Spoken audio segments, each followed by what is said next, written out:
क्या आप 10वीं क्लास के छात्र हैं और सभी विषय के ऑब्जेक्टिव का चैप्टर वाइज तैयारी करना चाहते हैं तो इस चैनल को सब्सक्राइब कर लें, क्योंकि इस चैनल पर आपको सभी विषय का ऑब्जेक्टिव क्वेश्चन मिल जाएगा, चैप्टर वाइज डाला गया है। मेरा वेबसाइट है thebudhan.com, वहाँ से जाकर के आप सभी विषय का चैप्टर वाइज ऑब्जेक्टिव, सब्जेक्टिव, लघु, उत्तरीय, दीर्घ सारा प्रश्न पढ़ सकते हैं। और वहाँ पर आपको सभी चैप्टर वाइज ऑब्जेक्टिव का, लघु उत्तरीय का, दीर्घ उत्तरीय का PDF भी आपको मिल जाएगा। तो एक बार उसे विजिट जरूर करें। चलिए तो शुरू करते हैं। नमस्कार दोस्तों, आज हम लोग इस वीडियो में बात करने वाले हैं 10वीं क्लास के चैप्टर फिजिक्स का चैप्टर नंबर 3, जिसका नाम है विद्युत। उसमें महत्वपूर्ण 100 प्रश्न पर बात करेंगे, जो ये पार्ट 1 है, और इसमें टोटल हम लोग 40 प्रश्न पर बात करने वाले हैं। तो चलिए वीडियो को शुरू करते हैं। तो यहाँ पर आपके सामने क्वेश्चन नंबर 1 आ रहा होगा। प्रतिरोधकता का SI मात्रक पूछ रहा है, क्या होता है? ऑप्शन है प्रतिरोध, ओम, मीटर, वाट, एम्पियर। तो इसमें से किसी भी प्रश्न का अगर आंसर आपको पता हो, आता हो, तो आप कमेंट बॉक्स में लिखना ना भूलें। चलिए उसके बाद इस प्रश्न का बात करें तो यहाँ पर हो जाएगा इसका आंसर ऑप्शन नंबर बी, ओम मीटर। अब बात करें क्वेश्चन नंबर 2 का, तो यहाँ पर लिखा हुआ है विद्युत आवेश के प्रवाह दर को क्या कहते हैं? ये पूछ रहा। ऑप्शन है विद्युत धारा, बी है विद्युत वाहक बल, सी है विभवांतर, या इनमें से कोई नहीं। तो इसका correct answer option number A हो जाएगा, विद्युत धारा कहते हैं। अब बात करें क्वेश्चन नंबर 3 का, तो 3 नंबर प्रश्न यहाँ पर है प्रतिरोध का मान बढ़ाने के लिए प्रतिरोधक को जोड़ा जाना चाहिए पार्श्व क्रम में, समांतर क्रम में, ए और बी दोनों में, या इनमें से कोई नहीं। तो 3 का correct answer option number A हो जाएगा, पार्श्व क्रम में। अब बात करें क्वेश्चन नंबर 4 का, तो यहाँ पर आपके सामने आ रहा है 1 ओम, 2 ओम और 3 ओम के लिए प्रतिरोध श्रेणी क्रम में जोड़ने पर समतुल्य प्रतिरोध का मान क्या होगा? ऑप्शन ए है 6 ओम, 5 ओम, 1 ओम, 3 ओम। तो 4 का correct answer option number A हो जाएगा, 6 ओम। इसको R1 के फॉर्मूला पर बिठा देंगे। R बराबर R1 plus R2 plus R3। इस फॉर्मूला पर बिठा करके इसको जोड़ देंगे, आंसर मेरा निकल जाएगा, यहाँ R3 होगा। चलिए अब बात करें हम लोग क्वेश्चन नंबर 5 की, तो यहाँ पर आपके सामने आ रहा है क्वेश्चन नंबर 5, ओम के नियम में किसका मान अचर रहता है? ऑप्शन ए है जब चालक का तापक्रम नियत रहता है, बी है विद्युत धारा का मान नियत रहता है, सी है चालक और प्रवाहित विद्युत धारा का मान नियत रहता है, डी है प्रतिरोध का मान नियत रहता है। तो 5 का correct answer option number A हो जाएगा, जब चालक का तापक्रम नियत रहता है। बात करें क्वेश्चन नंबर 6 का, तो यहाँ पर आपके सामने आ रहा होगा बैटरी से प्राप्त विद्युत धारा किस प्रकार की होती है? AC होती है या DC होती है? AC DC दोनों, तीनों में से कोई नहीं। तो 6 का correct answer option number B हो जाएगा, DC करंट होती है। आप लोग कमेंट बॉक्स में कमेंट करके बताएंगे DC का फुल फॉर्म, AC का फुल फॉर्म क्या होता है, ये दोनों आप कमेंट बॉक्स में लिख कर बताएंगे। अब बात करें क्वेश्चन नंबर 7 की, तो यहाँ पर लिखा हुआ है सरल सेल में धन ध्रुव का कार्य कौन करता है? Fe, Ag, Fe मतलब लोहा, फेरस, Ag मतलब होता है चांदी, C मतलब होता है कार्बन, Zn मतलब जिंक। तो 7 का correct answer option number C हो जाएगा, कार्बन। उसके बाद अब हम लोग बात करें क्वेश्चन नंबर 8 की, तो 8 नंबर प्रश्न यहाँ पर आपके सामने है विद्युत हीटर विद्युत धारा के किस प्रवाह पर कार्य करता है? ऑप्शन है उष्मीय प्रवाह, चुंबकीय प्रवाह, प्रतिरोध पर, या संवहन पर। तो 8 का correct answer option number A हो जाएगा, उष्मीय प्रभाव पर। बात करें क्वेश्चन नंबर 9 का, तो यहाँ पर आपके सामने 9 नंबर प्रश्न आ रहा है किसी परिपथ का वह गुण जो विद्युत ऊर्जा को ऊष्मा में बदल देता है, उसको क्या कहते हैं? प्रतिरोध कहते हैं, धारा कहते हैं, विभवांतर कहते हैं, या शक्ति कहते हैं। तो 9 का correct answer option number A हो जाएगा, प्रतिरोध कहते हैं। बात करें क्वेश्चन नंबर 10 का, तो यहाँ पर 10 नंबर प्रश्न आपके सामने आ रहा है विद्युत हीटर में तार की कुंडली किस तत्व की बनी होती है? ए है नाइक्रोम का, प्लेटिनम, लोहा, या तांबा। तो इस विद्युत हीटर में जो है नाइक्रोम का तार लगा रहता है। 10 का correct answer option number A हो जाएगा। अब हम लोग बात करें क्वेश्चन नंबर 11 का, तो 11 नंबर प्रश्न यहाँ पर आपके सामने आ रहा होगा एमीटर का प्रतिरोध होता है छोटा, बड़ा, बहुत छोटा, इनमें से कोई नहीं। तो 11 का correct answer option number C हो जाएगा, बहुत छोटा होता है। बात करें क्वेश्चन नंबर 12 का, तो यहाँ पर आपके सामने आ रहा है एमीटर को विद्युत परिपथ में किस क्रम में जोड़ा जाता है। तो इसका ऑप्शन है समांतर क्रम में, श्रेणी क्रम में, दोनों में, ऊपर में। तो 12 का correct answer option number B हो जाएगा, श्रेणी क्रम में। अब बात करें क्वेश्चन नंबर 13 का, तो एक यहाँ पर आपके सामने आ रहा होगा वोल्ट मीटर को विद्युत परिपथ में के किस क्रम में जोड़ा जाता है, समांतर क्रम, श्रेणी क्रम, दोनों क्रम, ऊपर में। तो 13 का correct answer option number A हो जाएगा, समांतर क्रम में जोड़ा जाता है। और वोल्ट मीटर को समांतर क्रम में क्यों जोड़ा जाता है ये आप लोग कमेंट करके बताएंगे, क्योंकि आप इसे चैप्टर में पढ़े होंगे। और वोल्ट मीटर से किस चीज़ को नापते हैं ये भी आप बताएंगे, और एम मीटर से किस चीज़ को मापा जाता है ये भी आप लोग बताएंगे। 14 नंबर प्रश्न यहाँ पर है 1 किलोवाट कितना जूल के बराबर होता है, अथवा या दूसरे भाषा में इसको पूछ सकता है 1 यूनिट विद्युत ऊर्जा का मान क्या है। 2.6 गुणे 10 के पावर 7, यहाँ मल्टीप्लाई का साइन होगा। जूल 3.6 गुणे 10 के पावर 6 जूल, 3.6 गुणे 10 के पावर 5 जूल, 3.6 गुणे 10 के पावर 9 जूल। तो 14 का correct answer option number B हो जाएगा, 3.6 गुणे 10 के पावर 6 जूल। उसके बाद हम लोग बात करेंगे क्वेश्चन नंबर 15 की। तो 15 नंबर प्रश्न यहाँ पर आपके सामने आ रहा है परिपथ में विद्युत धारा की माप किससे की जाती है, वोल्ट मीटर से, एमीटर से, गैल्वेनोमीटर से, इनमें से कोई नहीं। विद्युत धारा के बारे में पूछ रहा है, तो इसका correct answer option number B हो जाएगा, एमीटर से मापा जाता है। उसके बाद हम लोग बात करेंगे क्वेश्चन नंबर 16 का। तो 16 नंबर है विभव एवं विभवांतर का ऐसा ही मात्रा क्या होता है, वाट होता है, एम्पियर होता है, वोल्ट होता है, या ओम होता है। तो 16 का correct answer option number C हो जाएगा, वोल्ट होता है। ओम होता है ये रेसिस्टेंस का, ये भी याद रख लेंगे। उसके विद्युत धारा का एम्पियर। उसके बाद बात करें क्वेश्चन नंबर 17 का, तो यहाँ पर लिखा हुआ है विद्युत फ्यूज आधारित होती है धारा के ऊष्मीय प्रवाह, धारा के चुंबकीय प्रवाह, धारा के रासायनिक प्रवाह, या धारा के विद्युत चुंबकीय प्रवाह पर। तो 17 का correct answer option number A हो जाएगा, धारा के ऊष्मीय प्रवाह पर। 18 नंबर प्रश्न है विद्युत बल्ब में कौन सी गैस भरी रहती है, नाइट्रोजन, वायु, निष्क्रिय गैस, हाइड्रोजन गैस। तो 18 का correct answer option number C हो जाएगा, निष्क्रिय गैस भरा रहता है, क्योंकि निष्क्रिय गैस किसी भी तत्व से वो अभिक्रिया नहीं करता, इसलिए उसको उसमें डाला जाता है। उसके बाद 19 नंबर प्रश्न यहाँ पर है विद्युत बल्ब का तंतु बना होता है लोहा का, तांबा का, टंगस्टन का, एल्यूमिनियम का। तो 19 का correct answer option number C हो जाएगा, टंगस्टन। विद्युत बल्ब का क्या चीज़ का बना होता है, तो टंगस्टन, यानी सी नंबर इसका करेक्ट हो जाएगा। और हीटर में अभी हम लोग पढ़े हैं कि वो नाइक्रोम का होता है। बात करें 20 नंबर प्रश्न, तो यहाँ पर लिखा हुआ है दो चालक तार जिनके पदार्थ लंबाई तथा व्यास समान है किसी विद्युत परिपथ में पहले श्रेणी क्रम में और फिर पार्श्व क्रम में संयोजित किए जाते हैं। श्रेणी क्रम तथा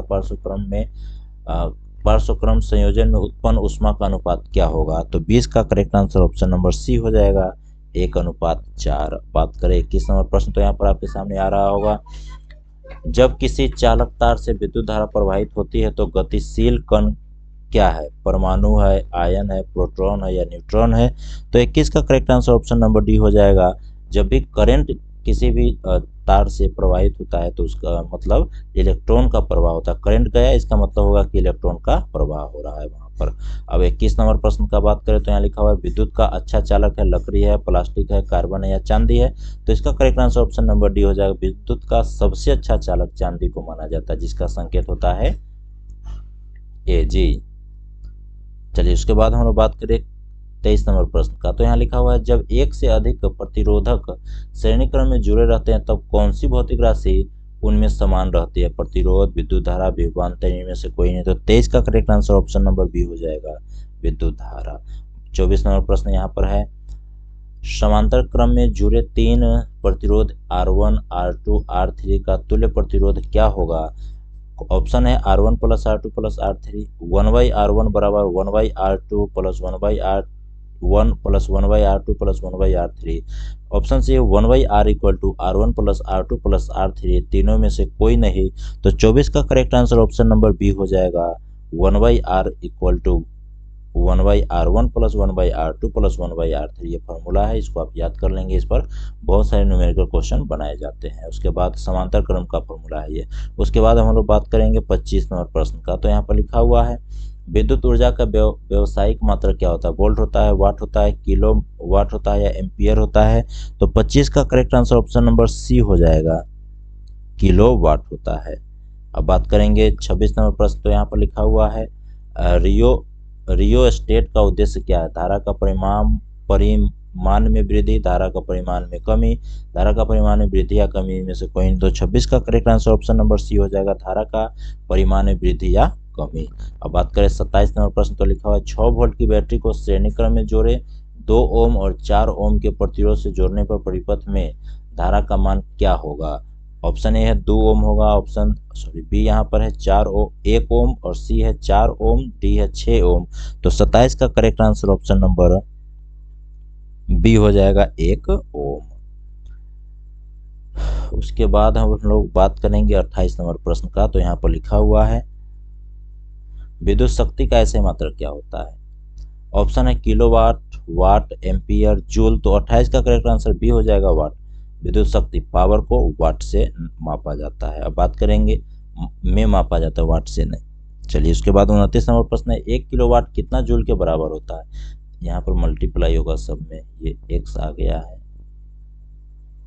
यहाँ पर है ऑप्शन है 3.1 गुणे 10 के पावर 6 जूल, 3.6 गुणे 10 के पावर 6 जूल। ऑप्शन सी है 2.7 गुणे 10 के पावर 6 जूल। ऑप्शन डी है 3.6 गुणे 10 के पावर 5 जूल। तो 29 का correct answer option number B हो जाएगा, 3.6 गुणे 10 के पावर 6 जूल। ये अच्छे से आप याद कर लेंगे, ये पूछा जाता है एग्जाम में। बात करें 30 नंबर प्रश्न। तो लिखा हुआ है किलोवाट प्रति घंटा एक इकाई है, ऊर्जा का है, शक्ति का है, विद्युत आवेश का है या विद्युत धारा का है? तो 30 का correct answer option number A हो जाएगा, ऊर्जा का ऐसे ही मात्रक होता है, किलोवाट प्रति घंटा। 31 नंबर प्रश्न है एक कूलम विद्युत आवेश में कितने प्रोटॉन्स, एक कूलम विद्युत आवेश कितने प्रोटॉन से बनता है? ऑप्शन है 1.6 गुणे 10 के पावर -19, 1.6 गुणे 10 के पावर 19, 1.25 गुणे 10 के पावर 18 और 6.25 गुणे 10 के पावर -18। तो 31 का correct answer option number D हो जाएगा, 6.25 गुणे 10 के पावर 18। अब हम लोग बात करेंगे क्वेश्चन नंबर 32 की। तो यहाँ पर आपके सामने आ रहा होगा किसी बल्ब से एक मिनट में 120 कूलम आवेश प्रवाहित हो रहा है तो विद्युत धारा का मान क्या होगा? 1 एम्पियर होगा, 2 एम्पियर होगा, 3 एम्पियर होगा या 4 एम्पियर होगा? तो 32 का correct answer option number B हो जाएगा, 2 एम्पियर। अब इसका फॉर्मूला होता है विद्युत धारा का Q/T, और T मतलब जो टाइम होता है उसको हमेशा सेकेंड में लिया जाता है इसमें। तो यहाँ पर Q का मान है चार्ज 120 कूलम और बटा 1 मिनट मतलब कितना सेकेंड बोल रहा है? तो 60 सेकेंड। ये हो जाएगा कूलम और ये हो जाएगा सेकेंड में, 60 से ये कट जाएगा 2 टाइम में, यानी कि 2 कूलम पर सेकेंड हो जाएगा। इसी को हम लोग एम्पियर बोलते हैं, यानी 2 एम्पियर इसका आंसर हो जाएगा। अब हम लोग बात करेंगे क्वेश्चन नंबर 32 को। ये फार्मूला आप अच्छे से याद कर लेंगे, ये जो फार्मूला यहाँ पर लिख कर दिए हैं। 33 नंबर प्रश्न का बात करें तो यहाँ पर लिखा हुआ है एक बाह्य प्रतिरोध R को एक सेल से जोड़ा गया है जिसका आंतरिक प्रतिरोध है। बाह्य प्रतिरोध में धारा के अधिकतम मान के लिए बड़ा R छोटा होगा छोटा r से, बड़ा R इक्वल टू छोटा r, बड़ा R ग्रेटर देन छोटा r, इनमें से कोई नहीं। तो 33 का correct answer option number A हो जाएगा। अब बात करें 34 नंबर प्रश्न। तो यहाँ पर लिखा हुआ है दो प्रतिरोध R1 और R2 समांतर क्रम में संयोजित है, इस संयोजन का समतुल्य प्रतिरोध पूछ रहा है। R1 plus R2, R1 into R2 by R1 plus R2, R1 plus R2 बटे R1 प्लस R2 या डी है R1 माइनस R2। तो 34 नंबर का correct answer option number B हो जाएगा, R1 into R2 by R1 plus R2। ये formula याद कर लेंगे। उसके बाद है एक तार जिसका प्रतिरोध 8 ओम है एक वृत्त के रूप में जोड़ा जाता है, व्यास के छोरों के बीच समतुल्य होगा 8 ओम, 4 ओम, 2 ओम, इनमें से कोई नहीं। तो 35 का correct answer option number C हो जाएगा, 2 ओम। अब बात करेंगे 36 नंबर प्रश्न का। तो यहाँ पर लिखा हुआ है यदि कई प्रतिरोध समांतर हो तो उनका समतुल्य प्रतिरोध क्या होगा? प्रत्येक प्रतिरोध से अधिक, प्रत्येक प्रतिरोध से कम, प्रत्येक प्रतिरोध के बराबर, इनमें से कोई नहीं। तो 36 का correct answer option number C हो जाएगा, सॉरी ऑप्शन नंबर बी हो जाएगा, प्रत्येक प्रतिरोध से कम, ये हो जाएगा इसका आंसर। अब 37 नंबर प्रश्न है, विशिष्ट प्रतिरोध का ऐसे मात्रक ओम प्रति metre, ohm metre, ohm metre square, ohm प्रति मीटर स्क्वायर। तो 37 का correct answer option number B हो जाएगा, ओम मीटर। विशिष्ट प्रतिरोध पूछ रहा है जिसका ऐसा ही मात्रक होता है ओम मीटर, ये एग्जाम में पूछा जाता है, बहुत ही महत्वपूर्ण प्रश्न है, इसको आप याद कर लेंगे अच्छे से। 38 नंबर प्रश्न है, ओम के नियम को व्यक्त नहीं करता धारा बटे विभवांतर इक्वल टू नियतांक, विभवांतर बटे धारा इक्वल टू नियतांक, विभवांतर इक्वल टू धारा इंटू प्रतिरोध, धारा बराबर विभवांतर इंटू प्रतिरोध। तो 38 का correct answer option number D हो जाएगा, धारा बराबर विभवांतर गुने प्रतिरोध। उसके बाद 39 नंबर प्रश्न है, कार्य करने की क्षमता को क्या बोलते हैं? बल बोलते हैं, शक्ति बोलते हैं, ऊर्जा बोलते हैं, इनमें से कोई नहीं। तो 39 का correct answer option number C हो जाएगा, कार्य करने की क्षमता को ऊर्जा कहते हैं। अब 40 नंबर, और इस वीडियो का ये अंतिम प्रश्न है, और ये पार्ट 1 है। फिर कल अगले वीडियो में हम लोग पार्ट 2 इसका लेकर आएंगे विद्युत धारा का। उसमें फिर लगभग 50 या 60 प्रश्न रहेंगे जो बहुत ही इंपॉर्टेंट होगा, उसको देखना आप नहीं भूलेंगे।